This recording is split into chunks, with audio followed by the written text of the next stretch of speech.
Hey guys, Don here with Podiatry Practice Mastery, where I'm trying to help you to take your practice to the $1 million mark and beyond. That's really what my focus is here, is to give you tips and tricks and kind of what's working in my practice. So I'm going to talk about kind of what's not working in my practice, and I want to go through a little bit of like our electronic medical record history and what we've used, and kind of why we're jumping ship from Athena.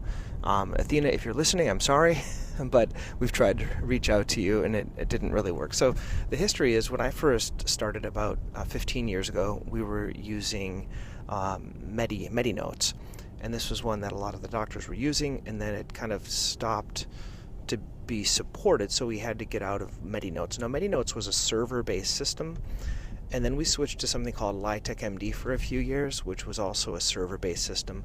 Both of them, they did the job, they weren't great, and then we needed to switch to something else. And one of the big challenges when you're switching to EMRs from one to another is migrating the data. And more importantly, not that you ever use that data, but it's in case you get sued, you have to migrate that data.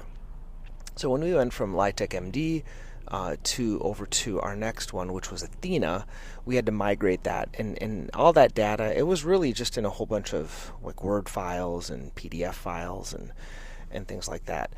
And we had to keep it for 5 years, so it was like stayed in the cloud, and we had to pay every month for that. And that was a kind of a pain point, but there was really no option around it. And pass on a number of years, we've been really big advocates for Athena, and I've done some consulting for them. I'm one of their mavericks. That might be, and I guess a maverick is someone they don't pay enough to represent them. So I did many YouTube videos, and what I kind of like to do is I like to document the process. So if you are using Athena, I do think Athena is a great platform.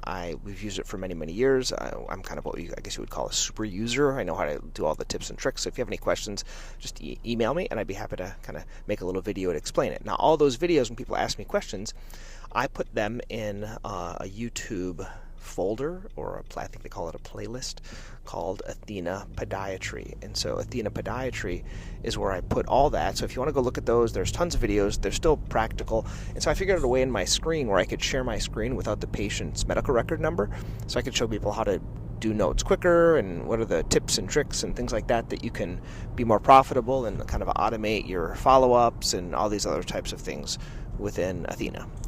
Now, the only problem with Athena, what do I like about it, is it's great. It's a great system. It's web-based. They have an app. You can take pictures of the people's feet, and it goes directly into the medical record. They hijack our fax, and they get all of our faxes, and they put all of that into the medical record. We sign off on stuff. We can just do tons of things. So there's really no qualm that it is a superior product. It's a great product. They have a clinic-based, which we were using. They probably have a hospital-based, I think, as well, kind of like an Epic system. The only challenge is price. That's really it, because as we went from a 2-doctor practice to a 3-doctor practice to a 4-doctor practice, and all of us, this is called the $1 million. Trying to get you guys to the $1 million mark. So if you have 4 doctors all trying to reach $1 million, so you're at a $4 million practice. And the problem with that is only a numbers problem, because what we found is that as we got more successful, it cost us a lot more. So if you are at that 7% amount and you produce $1 million in your practice, you are paying Athena $70,000. And if you multiply that by 4 doctors, that's a lot of money. So thankfully ours is a lot less than 7%, but still that adds up to a lot of money each year. Even if you're at, let's say, 5%, $50,000. If you're at a $4 million practice, that's like $200,000. That's the value of another doctor in the practice. And that was our only qualm. And we've asked them, we said, hey, would you bring down the percentage? But in their business model, they can't really bring down the percentage for us. And so then we asked them another option. We said, hey, would you guys be willing to take out the cash pay? Because we don't mind paying the percentage on things that they're actually doing work for, meaning they're doing insurance work. And so we would pay that percentage for the insurance, but the cash pay stuff they would kind of almost like carve out. but they weren't able to do that because we have a very high cash pay practice, and that's why we wanted them to do that, but they weren't willing to do that. So I'm going to a meeting right now this morning where we're going to be talking to ModMed, and so I might be making content for ModMed about my transition process, just so you guys can know what the expectation is. I'm a little uneasy, just like any other medical record, because I remember when we switched to Athena, it was a pain for the first 6 months because every patient was basically a new patient. I was a super user, so I believe I'll still be a super user with this new system. And I also have, the difference now is I have a scribe that can kind of help me set things up efficiently and maybe even make it better. So I'm a big believer of that, how we can kind of make things even better than they were before with this new system. So I'm going to be meeting with the other 3 doctors. We're going to talk about this new system, and we might be going over to ModMed. I've heard good things about it. It has a kind of a similar look and a feel, and I think it'll be substantially less because it's based on a monthly amount versus a percentage amount. And I think for us, as we're growing and as it's similar for you, if you are trying to get a more and more profitable, even with yourself or with other doctors, the percentage model tends to be really good for the company, not so good for us.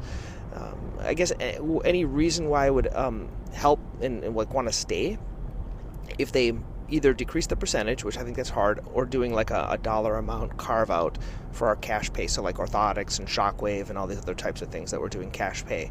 That would be kind of the reason that I would be willing to stay. Anyway, I'd like to know what your thoughts are. I know many people that listen to this already use ModMed, so I may be reaching out to people and ask for your best practices and how to set up templates and make it more efficient and things like that as we get on to this next step. But once again, thank you guys. If you are interested, I do have all of my EMR stuff that a lot of people like to download.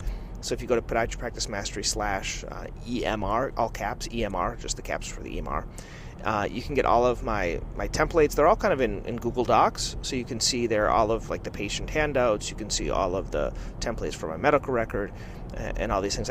And the reason I have them there is because when I switched before, I had to copy and paste them all into Google Docs, so I would have them when I did the last transition. That was years ago. So some of them might be a little outdated. I think the ones we have now are a little bit newer, so we're going to have to take some of these newer ones and transition them over. But hope those are helpful for you. That's where you get them. If you can't find it, just email me. Okay, once again, hope you guys have a good day. Thanks for listening.